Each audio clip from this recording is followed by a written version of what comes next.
नमस्कार, आप देख रहे हैं ग्रेटर जम्मू और मैं हूं आपके साथ नीतू सिंह। जम्मू कश्मीर में सरकार का गठन हुए कुछ दिन हो चुके हैं और ऐसे में आपने देखा होगा कि कुछ दिन पहले उमर अब्दुल्ला जो जम्मू कश्मीर के सीएम बने, उसके बाद जो है उन्होंने जम्मू का दौरा किया, जिसमें लोगों को उन लोगों का शुक्रिया अदा किया क्योंकि भारी बहुमत से जो है एनसी की सरकार बनी। और ऐसे में आज डिप्टी सीएम चौधरी सुरेंद्र कुमार चौधरी जो है वो आज जम्मू के दौरे पर हैं। आप इस समय हम लोग हैं एनसी के पार्टी ऑफिस में, जहां पर आप देख सकते हैं कि बस कितनी खुशी का माहौल जो है वो यहाँ पर बना हुआ है और खासा जो पार्टी वर्कर्स हैं उनका इस समय उत्साह के साथ इंतजार कर रहे हैं। और आप बातचीत करते हैं कि वो पहली बार जम्मू डिप्टी सीएम बनने के बाद पहली बार जम्मू आ रहे हैं और ऐसे में बड़ी खुशी का माहौल जो है इस समय बना हुआ है। बिल्कुल, मैं राकेश सिंह राका, वाइस प्रेसिडेंट सेंट्रल जोन।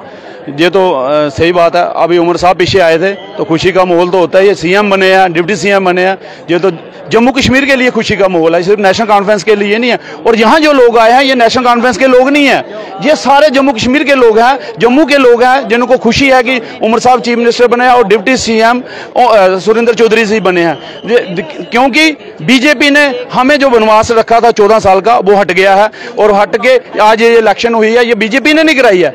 ये जो हमने सुप्रीम कोर्ट में हम ले गए थे, उन्होंने डायरेक्शन दिया और बीजेपी ने इलेक्शन कराई और इनको पता था कि हम यहाँ कुछ नहीं करने वाले, इसीलिए ये इलेक्शन नहीं करा रहे थे। तो आज ये इलेक्शन हुई है, बीजेपी तो बैठी थी चीफ मिनिस्टर बना के कि हमारा, इन्होंने तो टाइम भी फिक्स और दिन भी फिक्स कर लिया था कि कौन आएगा, हम सीएम बनेंगे, कौन सीएम होगा, किस दिन होगा, ये पूरा सेटल था। दिल्ली से कौन से मंत्री आएंगे शपथ के दिन, तो ये इनका जो सपना था वो चूरो चूर हो गया। इन्होंने लोगों को गलत सपने दिखाए और उनको इन लोगों को बोला कि हम जम्मू का सीएम बना देंगे। मैं इनको पूछना चाहता हूँ, आप कैसे बना सकते हो सीएम जम्मू का, जम्मू कश्मीर का कैसे बन सकता है सीएम? आप तो गवर्नर नहीं बना सकते, 3 गवर्नर चले गए, आपने एक नहीं बना सका, तो कैसे बना सकते? जो अब भी मैं इनको कहना चाहता हूं बीजेपी वालों को, भाई सीएम तो बन गया, लोगों ने बना लिया, ये आपने नहीं बनाना था, ये लोगों ने बनाना था, बना दिया, लेकिन आप गवर्नर तो बना दीजिए, वो तो आपके हाथ में है, हाथ में जम्मू दिल्ली आपके पास है। बोलो मोदी साहब को, बोलो अमित शाह को कि बनाए गवर्नर। तो ये कुछ करना नहीं इन्होंने, हिंदू मुसलमान सिख ईसाई और ये पाकिस्तान हिंदुस्तान इनके पास है, बीजेपी के पास और कुछ है नहीं, लोगों को बस गुमराह कर रहे हैं। और मैं ये कहना चाहता हूं कि अभी भी ये गुमराह करेंगे, मारा हम जम्मू का सीएम लाएंगे, जहां जम्मू का कुछ होने वाला नहीं है। मैं लोगों से कहूंगा कि आप इनकी बातों में मत आइए, ये झूठे सपने दिखाते हैं, मगेरी लाल के सपने दिखाते, खुद भी देखते हैं, लोगों को भी दिखाते हैं। आप इनकी जो हमने वादे किए हैं लोगों का वो हम पूरे करेंगे, जो हम जैसे करें अभी करें, आस्ता आस्ता हो जाएगा, एक कैबिनेट होगी, दूसरी होगी, तीसरी होगी, सब ये वादे पूरे होंगे। मैम, डिप्टी सीएम आज जम्मू के दौरे पर हैं और यहाँ पर काफी ज्यादा जो है बड़ा खुशनुमा माहौल बना हुआ है। और जैसे बात की जाए धारा 370 को लेकर, स्टेटहुड को लेकर जो है लंबे वादे भी किए गए एनसी की तरफ से, क्या लगता है आने वाले समय में ये वादे पूरे होंगे या सिर्फ वादे नाम बन के रह जाएंगे? पहले तो शुक्रिया अदा करती हूँ आपके चैनल क्योंकि आपने ये पूछा कि 370 धारा पूछी है आपने और पूछा ये कि हाँ खुशनुमा माहौल है, तो ऑब्वियस सी बात है। मुझे लगता है कि दीपावली पे जब राम जी घर वापस आए थे वो 14 साल का वनवास था, तो मुझे लगता है कि ये 10 साल का वनवास जो है ये हमने भी काटा है, जिसके बाद कि हमारी दिवाली जैसी खुशी जो है ये पिछले महीने से ही मनना शुरू हो गई है। तो ऑब्वियस सी बात है अभी डिप्टी सीएम साहब आ रहे हैं यहाँ पे, तो एक अलग ही खुशनुमा माहौल है जिसमें कि लोग उत्साह है उनसे मिलने के लिए। और बाकी रही बात की आप कह रहे हैं कि 370 की बात करी, 370 की बात हम पहले भी करते थे और आगे भी करते आएंगे। और उसके बाद ये लंबी लड़ाई है, ये कोई आज की लड़ाई नहीं है, 2 मिनट में या 2 साल में तो खत्म होने वाली नहीं है। इसके लिए हमें काफी जद्दोजहद करना पड़ेगा, करते रहेंगे, करते आए हैं और आगे भी करेंगे। बाकी जो हमारे वादे हैं, जो आपने कहा कि हमारे वादे पूरे होंगे कि नहीं होंगे, हम कोशिश यही होगी हर वादा जो हमने किया है, हमारे मैनिफेस्टो में जो बातें हैं, जो हमने बातें लोगों से हमने वादे किए हैं उनको पूरा करेंगे, उन पे खड़े उतरेंगे। क्योंकि अभी ही हम लोगों ने इतना प्रचंड बहुमत हमें दिया है, इतना साथ दिया है हमें, तो मुझे लगता है कि हमें उनके काम करने हैं और आगे भी हमने उनके काम करते रहना है। तो अभी थोड़ा समय है क्योंकि अभी सरकार बनी हुई है, अभी कुछ ही दिन हुए सरकार बनने में, इन सारी चीज़ों में थोड़ा सा स्टेबिलिटी आएगी, थोड़ा सा कैबिनेट बैठेगी, 1-2 कैबिनेट्स बैठेंगी तो ये बातें जो है वो पूरे मुकम्मल होंगे। शुक्रिया।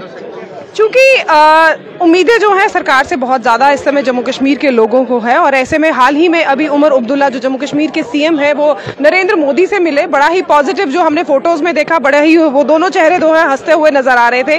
जहां स्टेटहुड की बात की जा रही थी कि एनसी ने कहा था कि अगर वो सत्ता में आएगी तो प्राथमिकता उसकी रहेगी स्टेटहुड की, और जो ये हंसते हुए चेहरे हैं तो कहीं ना कहीं पॉजिटिव साइन लग रहा है जम्मू कश्मीर के लिए। Thank you ma'am. मैं district president Pinky Khalsa women wing. Madam आपने कहा कि मोदी साहब से मिले, वो तो गडकरी साहब से मिले।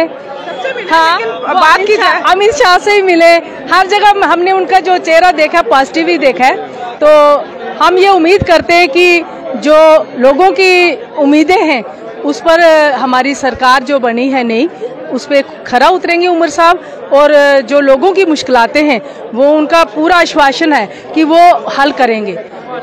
बेरोजगारी है और जो महंगाई है, महंगाई पर भी उन्होंने कहा था कि हम सिलेंडर्स देंगे, और बेरोजगारी के लिए ही बोला था कि हम जो बेरोजगार बच्चे हैं उनके लिए, हम अनएम्प्लॉयड बच्चों के लिए हम नौकरियां देंगे। तो मुझे उम्मीद है कि उमर साहब ने जो कहा है वो जरूर करेंगे। तो आपने देखा यहाँ पर पार्टी ऑफिस, एनसी के पार्टी ऑफिस में जो बड़ा ही इस समय खुशनुमा माहौल है, क्योंकि अभी तो कुछ ही देर में जो है डिप्टी सीएम यहाँ पर पहुँचने वाले हैं, बातचीत करेंगे।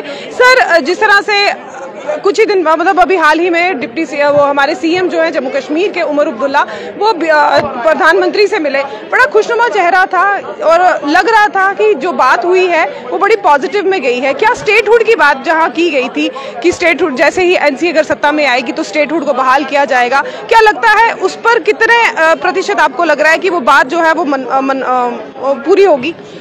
देखिए, बिल्कुल पूरी होगी। उसमें हमें विश्वास दो तरीके का, एक तो हमें अपनी लीडरशिप पे विश्वास है, जो हमारी लीडरशिप ने जम्मू कश्मीर की आवाम के साथ जो कमिटमेंट किया उसको कैसे पूरा करना, वो फुल कॉन्फिडेंस है। दूसरी बात, कहीं ना कहीं हमें सुप्रीम कोर्ट से भी पूरी उम्मीद है। अगर हमें इस दरवाजे से स्टेटहुड नहीं मिलेगा, जैसे आपको पता है कि जम्मू कश्मीर रियासत में जो इलेक्शन हुए उसमें कहीं ना कहीं सबसे बड़ा रोल सुप्रीम कोर्ट पर था, जिसने एक डंडा चढ़ाया कि टाइम पर इलेक्शन होने चाहिए, और इलेक्शन हुए। वैसे ही हमें पूरी उम्मीद है सुप्रीम कोर्ट से भी, और कि जो अगर स्टेटहुड हमें मरकज से नहीं मिलेगा तो सुप्रीम कोर्ट के थ्रू हमें जरूर मिलेगा। और जहां तक आप कहते हैं मिलना, देखिए कल मीटिंग जो थी that is between prime minister and that chief minister, ना कि वो किसी जमात के बंदे की मीटिंग थी। तो इसलिए अपना अपना रोल सबने बेहतर जो है वो प्रेजेंटेशन देनी थी, जिसमें हमारे उमर साहब ने एक अच्छे जेस्चर से प्राइम मिनिस्टर ऑफ इंडिया से मिले और अपनी जो डिमांड्स है, स्पेशली सबसे बड़ी जो स्टेटहुड है, क्योंकि आप समझते हैं कहीं ना कहीं जब तक रियासत यूटी में रहेगी तो कहीं ना कहीं वो हैंडीकैप्ड रहेगी। जब वो स्टेटहुड कन्वर्ट होगी पूरी फुल फ्लैज, तो वो प्रॉपर अपने लोगों के मसले हल कर सकती है और मसलों लोगों के जो काम है उनको पूरा कर सकती है। इसलिए पूरी उम्मीद से हम मिले हैं और उम्मीद करते हैं जो on the floor of parliament prime minister और होम मिनिस्टर साहब ने कहा था कि हम इलेक्शंस करवाएंगे और उसके बाद स्टेटहुड देंगे, हम पूरी उम्मीद रखते हैं कि जल्द से जल्द जम्मू कश्मीर को उसकी स्टेटहुड मिलेगी, ताकि जम्मू कश्मीर की जो चुनी हुई सरकार है वो जम्मू कश्मीर के लोगों के काम जो है वो आराम से कर सके।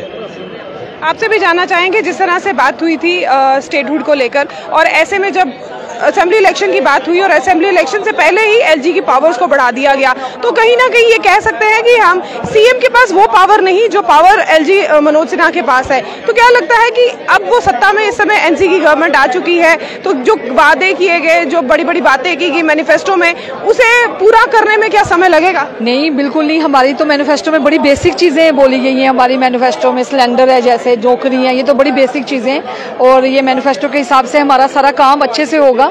और आपने बात की कि एलजी के पास पावर है, तो वो एक अच्छी बात है कि उनके साथ कोऑर्डिनेशन बहुत अच्छा उमर साहब का रहेगा, और काफ़ी सारी पावर्स आपको शायद आइडिया नहीं है। एक दो दिन में और भी बड़े बड़े जो फैसले थे, जैसे बिजली और पानी का था, वो भी हमारे सीएम साहब के अंडर आ गया है अभी सारा कुछ। तो ऐसे धीरे धीरे करके जब स्टेटहुड बनेगी तो काफ़ी सारी चीज़ें जो हैं वो हमें वापस मिलेंगी।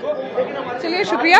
तो जैसे आप देख रहे हैं यहाँ पर इस समय एनसी के ऑफिस में जो है बड़ा ही खुशनुमा माहौल बना है, बस कुछ ही समय का इंतजार और है, और जम्मू कश्मीर के डिप्टी सीएम सुरेंद्र कुमार चौधरी जो है वो यहाँ पर पहुंचेंगे और यहाँ के लोगों से बातचीत करेंगे। एक तरह का हम कह सकते हैं ये थैंक्स होगा उनका कि जिस तरह से जो है एनसी सरकार भारी बहुमत से जो है जम्मू कश्मीर में उन्होंने अपनी सरकार बनाई है, और अब डिप्टी सीएम सुरेंद्र कुमार चौधरी जो है वो कुछ ही देर में यहाँ पर अपने पार्टी ऑफिस में पहुंचेंगे, जहाँ पर अपने पार्टी वर्कर्स के साथ बातचीत करेंगे और लोगों का शुक्रिया अदा भी करेंगे।